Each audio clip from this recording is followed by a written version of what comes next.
Salut, dans cette nouvelle vidéo, on va regarder ensemble le moteur Pico qui a fait la course aux Arcs cette semaine. Il était fixé sur le châssis Mugen MBX8 World Edition. On va faire ensemble le démontage du moteur et on va regarder à l'intérieur son état et voir si il a un petit peu carbonisé, voir s'il est propre. On va le nettoyer et on va regarder tout ça ensemble. Alors ici je fais les démontages de base qui vont permettre de désolidariser le moteur du châssis.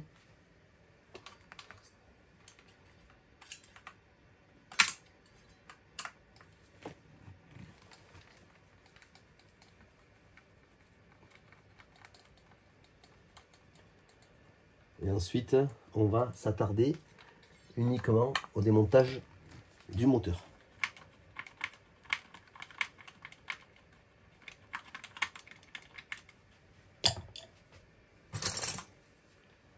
Il nous reste ici le boisseau de carbu qui est fixé.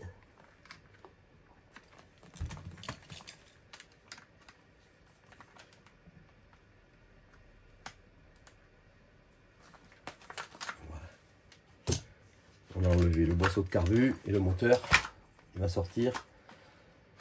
On enlève les durites et c'est tout bon. Voilà, on avait passé un coup de soufflette rapidement à la fin de la course. Donc, la voiture elle est relativement propre avec une roue libre sympathique.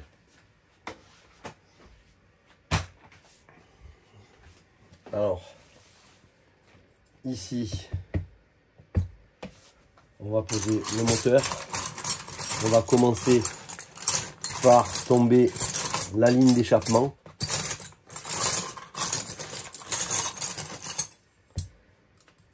Avec les petites ressorts.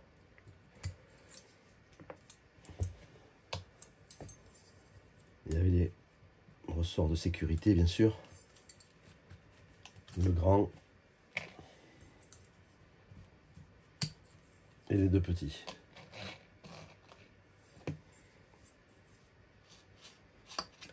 Alors, je rappelle que ce moteur,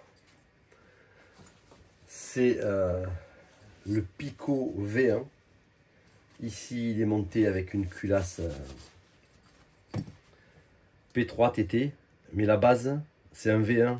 On s'en aperçoit ici parce que au niveau du carter, on voit que la sortie d'échappement, elle est inclinée vers le bas. On le voit bien. C'est pour cette raison qu'on a un coude spécifique qui va venir rattraper cet angle. Voilà, on le voit, il est légèrement voilé, mais c'est volontaire. Ça permet de rattraper l'angle ici qui part vers le bas, avec la ligne qui sera en bonne position. Ça, on fera un nettoyage avec du Moser. C'est un genre de polish. Ça se passe... je vais vous montrer un petit peu, par exemple, ici. On va pas le faire dans cette séance vidéo, mais on le fera dans un second temps.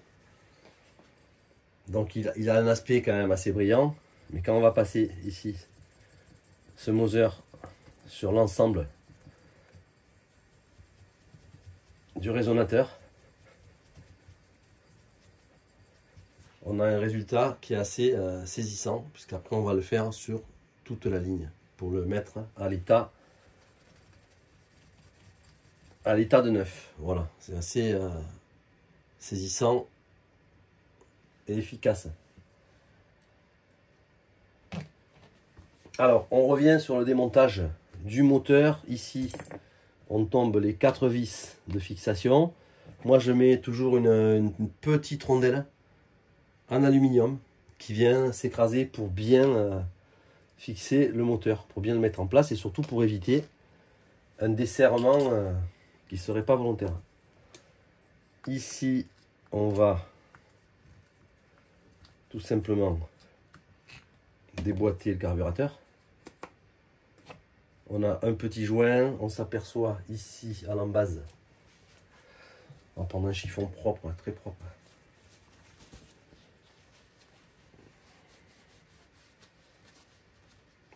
Il faut bien le nettoyer parce qu'il y avait effectivement du gras tout autour.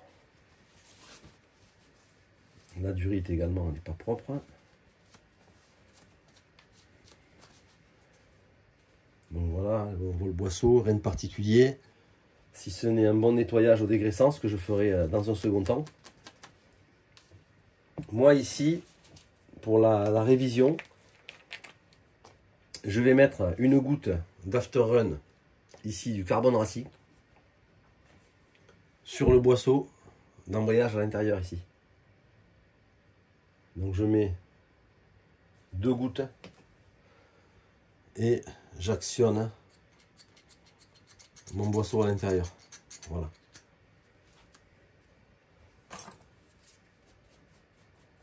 Ici évidemment on changera la mousse qui a fait la journée de course. On la changera, on la jettera, on la remplacera totalement. Voilà pour le carburateur. Remplacement de la mousse à faire. On arrive sur le moteur proprement dit. Alors, je l'essuie assez soigneusement dans sa globalité pour pas avoir des bouts de terre ou de la poussière qui va venir à l'intérieur. Là on voit que c'est relativement propre. Ici je vais bien essuyer la sortie d'échappement.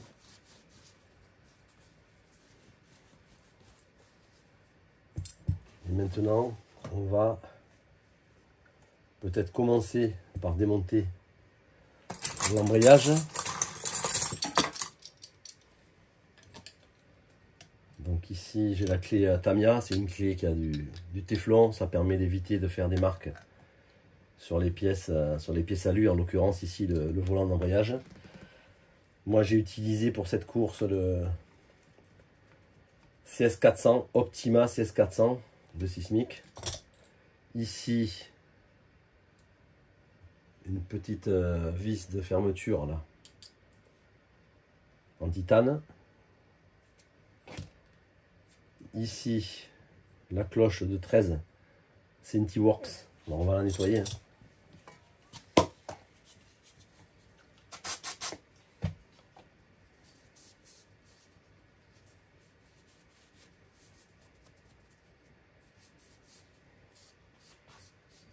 Donc cette cloche à l'intérieur, on voit qu'elle n'a pas été marquée. Elle était neuve, hein, mais elle n'a pas été marquée, elle est ventilée. Et ça c'est le modèle en 13 dents T-Works. On a 2 roulements qu'on va nettoyer. On pourra les réutiliser pour une session d'entraînement.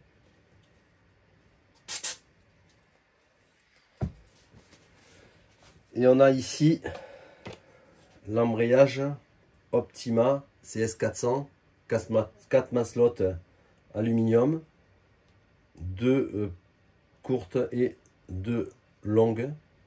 Moi je trouve cet embrayage assez efficace, fonctionnel, performant pour rouler en TT en toutes circonstances. Donc un petit coup de nettoyage. Voilà. Il n'y a pas de copeaux, hein. Il y a ici une petite rondelle. Voilà. Derrière le roulement 5-10-4 qui vient embuter ici.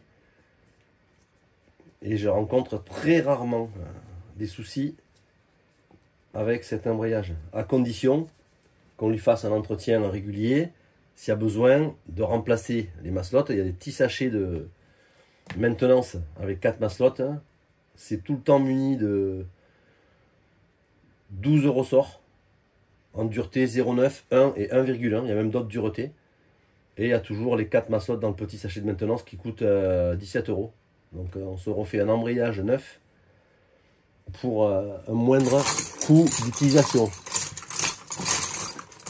Alors maintenant, on va procéder à l'extraction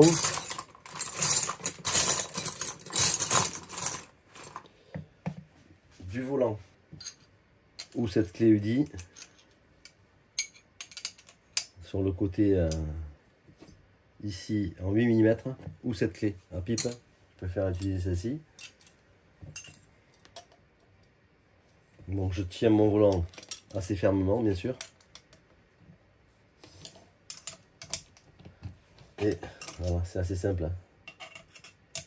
Une fois qu'il est décanté, ça vient tout seul. Ici l'écrou de serrage qui est fourni avec l'embrayage. Alors pour éviter de trop forcer ou de l'abîmer, on peut utiliser l'extracteur UDI ici pour de manière assez simple faire sortir le volant. Normalement ça claque. Voilà, tout seul. On redesserre. On enlève l'outil et on a ici le volant qui vient. Alors il est relativement propre, hein, il y a un petit peu de poussière derrière. Là je l'ai nettoyé, on va nettoyer aussi l'intérieur. Moi je vérifierai l'état des 4 maslottes. Alors ce que je fais, quand je vois qu'elles sont encore dans un bon état, là j'ai fait la course avec. Et je m'aperçois qu'on est quand même réutilisable. Je lime très légèrement les arêtes externes ici des maslottes. Alors je l'avais déjà fait avant de préparer la finale. Ça nous permet d'avoir quelque chose de propre et réutilisable. Voilà pour l'embrayage. Ici il y a une rondelle derrière le volant et c'est tout. Alors on va venir essuyer bien ici le roulement avant du moteur. Et on va s'attarder maintenant sur le moteur. Donc je vais enlever la bougie. Ici j'avais utilisé une OSP3.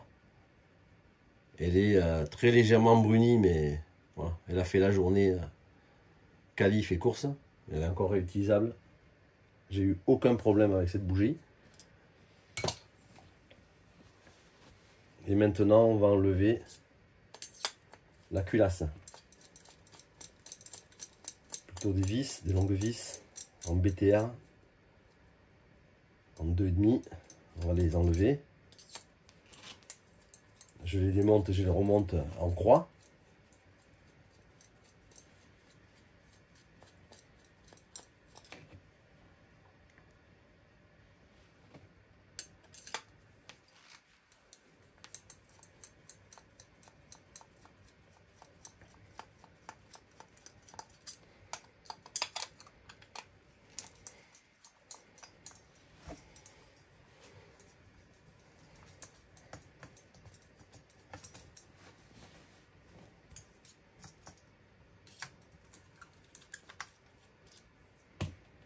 Alors la culasse dessous, elle est relativement propre. Un petit peu de poussière qu'on va enlever.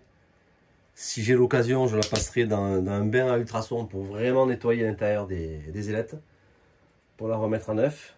Mais sans quoi, c'est propre. On voit après une journée de course que ici, le dessus de l'insert, il est bien propre. Il n'y a pas eu de gras, ça n'a pas coulé. Alors, il y a un petit peu de poussière que je vais enlever au pinceau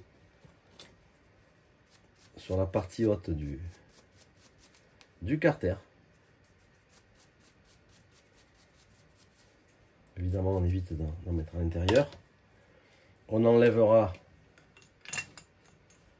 ici l'insert.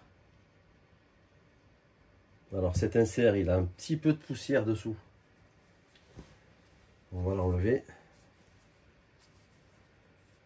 Alors ce moteur, il a carburé au 16% Carbon Racing toute la journée. Je vous montre l'état du dôme ici. Il est très légèrement bruni. Mais vous allez voir qu'en le nettoyant sans aucun produit, sans rien, on enlève très facilement. Voilà, on lui donne un aspect quasiment neuf. Ce moteur, je le démonte avec vous. Il a fait la course hier. Donc il a roulé près du 1 heure dans la journée entre les qualifs, les essais chronométrés et la finale. Donc voilà. Ici, je n'utilise aucun produit. Le moteur, il avait été rodé au bain d'huile. Et l'usage du Carbon Racing 16% euro fait que, même s'il a été correctement réglé, il est hyper propre à l'intérieur. Donc ça, je l'avais déjà signalé. C'est quand même très intéressant d'avoir des carburants de bonne qualité pour préserver ces moteurs. Donc voilà l'état de l'insert après la course. Voilà, on va le mettre là.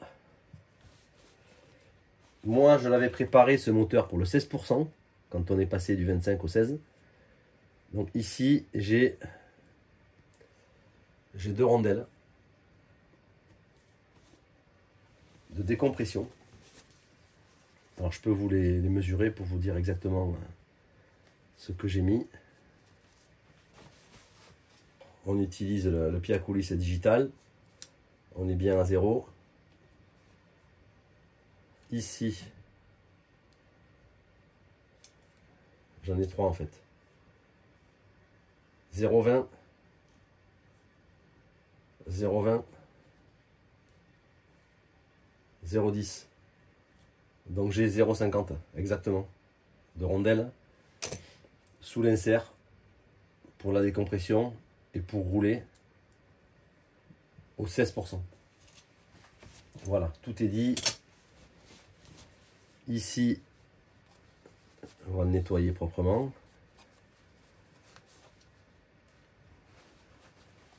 Petit coup à l'intérieur, hein, il est propre. Hein. On va sortir la chemise.